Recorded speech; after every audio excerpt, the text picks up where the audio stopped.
Welcome back to Forbidden Unveiled, everyone. I'm John Doe, And I'm Jane Doe. and we've got a real humdinger for you today.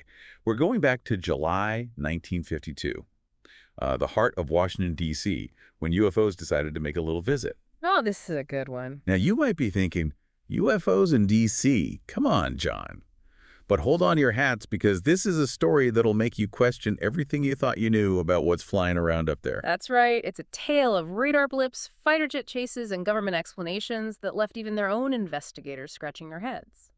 Okay, so let's back up a bit and set the scene.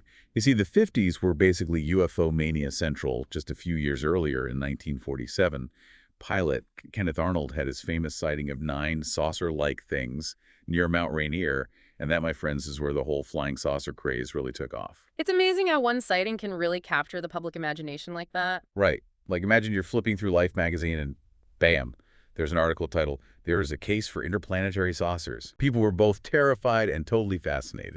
It was the perfect storm, really. You had this post-war anxiety, the Cold War paranoia simmering in the background, and then suddenly these unexplained objects start showing up on radar screens.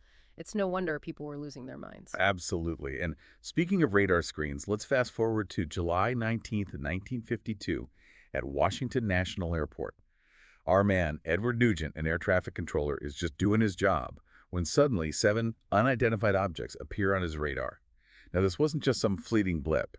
Multiple controllers, even folks over at Andrews Air Force Base, saw these strange lights and unusual radar patterns. And think about this for a second. Radar works by sending out radio waves and then analyzing the signals that bounce back. The temperature inversions, which the Air Force later blamed these sightings on, can sometimes cause weird readings. But the thing is, experienced radar operators know what those look like, and they were adamant that this was something entirely different. Right. And it's not just that. These things weren't just hovering around. They were spotted flying over the White House, the Capitol building. I mean, talk about a security breach. Can you imagine being President Truman and getting that phone call? I think his exact words might have been a little stronger than, "Gee whiz, what's that?" Probably right. So naturally, the Air Force scrambles F-94 interceptor jets to check things out. And here's where it gets really strange. Every time those jets got close, the objects would just vanish from the radar. It was like they were playing a cosmic game of tag. And just to make things even more interesting, this wasn't a one-night stand. A week later, on July 26th, the UFOs decide to put on an encore performance right back in D.C. This time they weren't just blips on a screen. An F-94 pilot actually saw them with his own eyes. He described them as white tailless and fast. He tried to chase them, but they easily outpaced his jet. Wow, so we've got credible witnesses, multiple radar confirmations, and fighter jets left in the dust. This wasn't just some mass hallucination. And the fact that it happened not once, but twice over the nation's capital during one of the tensest periods in history, it raises a lot of questions. So the Air Force, facing a whole lot of pressure to explain what went down, decided to hold this massive press conference. Yeah, they went with that temperature inversion theory, Yeah. Suggesting that unusual weather conditions could have messed with the radar and made lights on the ground look like they were in the sky. Yeah, on the surface it sounds kind of plausible, right? But remember what we talked about earlier. Those experienced radar operators weren't fooled. They knew what temperature inversions looked like on their screens. And this wasn't it.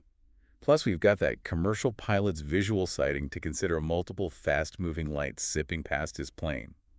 Hard to explain that away as a weather mirage. Exactly. It's like saying, oh, that wasn't a UFO. It was just swamp gas reflecting off Venus. It just doesn't quite cut it.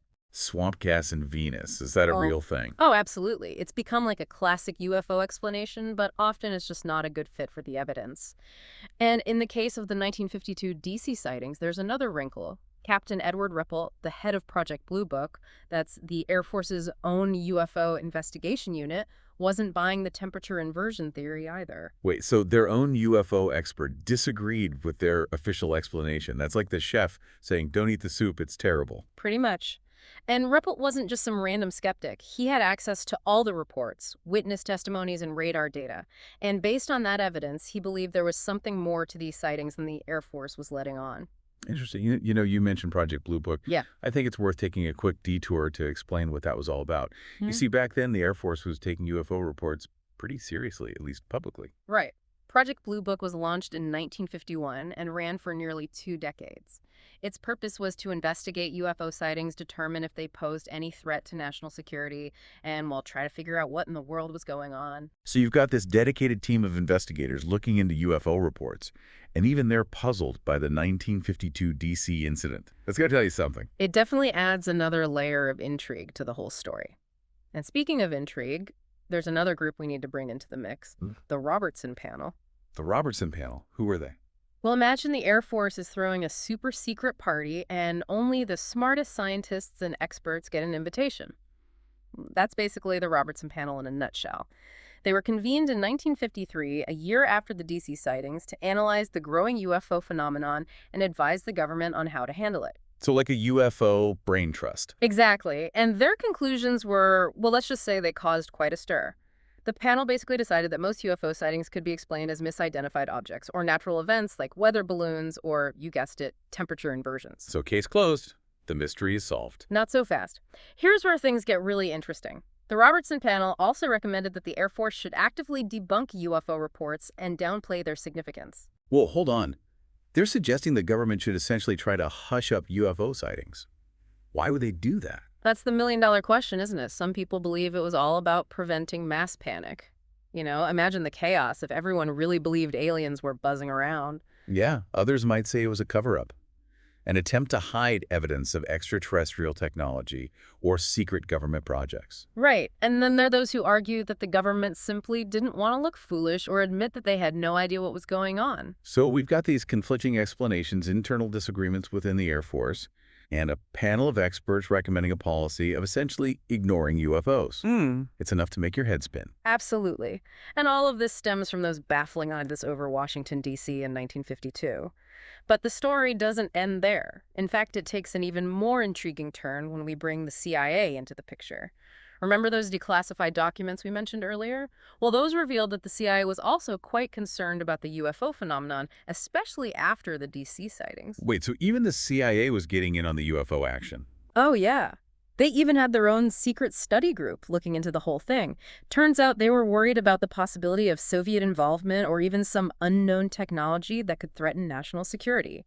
So we've got the Air Force Project Blue Book, the Robertson panel, and now the CIA all tangled up in this UFO mystery. It's like a spy thriller meets science fiction. And we haven't even touched on the lasting impact of the 1952 incident. It really helped to cement public fascination with UFOs, and it raised serious questions about government transparency and what information they might be keeping from us. It's almost like this incident ripped open a Pandora's box of curiosity and suspicion that we're still grappling with today. Absolutely. Okay, so we've covered a lot of ground already.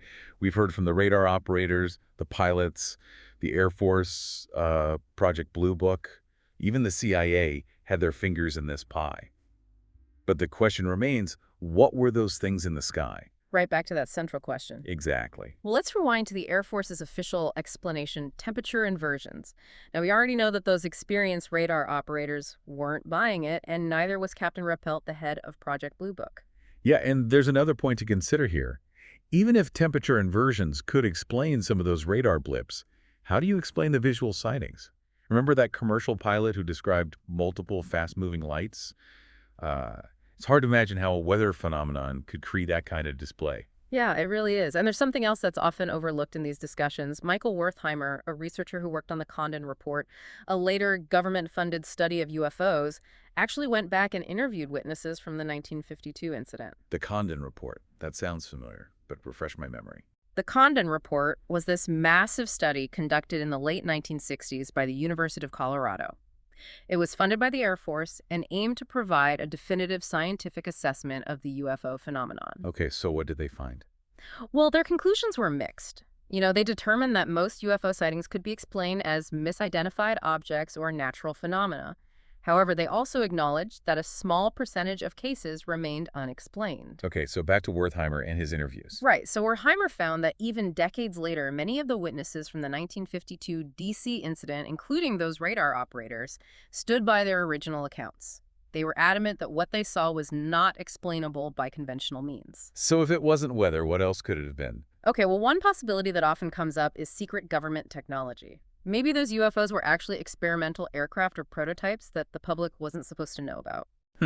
I can see why that theory is appealing. It would certainly explain the Air Force's quick dismissal of the sightings and their efforts to downplay the whole thing. Right, imagine the public's reaction if they admitted, oh, those weren't UFOs, that was just our top secret hypersonic jet taking a spin over the White House. Not exactly a good look. Definitely not. But I have a feeling some of our listeners are waiting for us to talk about the big one, the alien hypothesis. Of course, no discussion of UFOs would be complete without considering the possibility of extraterrestrial visitors. And let's be honest, the 1952 DC incident has all the right ingredients for a classic alien encounter story. Unexplained objects, strange lights, high-speed chases, and a government that seems to be hiding something. It's a recipe for speculation. It's no wonder this incident's become a staple in UFO lore. It really captured the public imagination and fueled decades of debate about what's really out there. Yeah, and while there's no definitive proof that aliens were involved, the 1952 DC sightings remain a compelling case for those who believe we're not alone in the universe. So where does all of this leave us? We've explored the official explanations, the skeptical viewpoints, and the more speculative theories. We've weighed the evidence or lack thereof, and we've seen how this incident continues to spark our imaginations and make us question what we think we know. It's a reminder that there are still mysteries out there, things we don't fully understand. And maybe that's okay. Maybe it's the unknown that keeps us curious, keeps us searching, keeps us looking up at the sky with a sense of wonder. Well said. A huge thank you to everyone for tuning in and joining us on this journey through the 1952 Washington, D.C. UFO incident. We hope you've enjoyed this exploration of the strange and unexplained. And if you have any thoughts or theories of your own, we'd love to hear them in the comments. Don't forget to follow or subscribe to Forbidden Unveiled so you don't miss our next adventure into the unknown. Until next time, stay curious, everyone.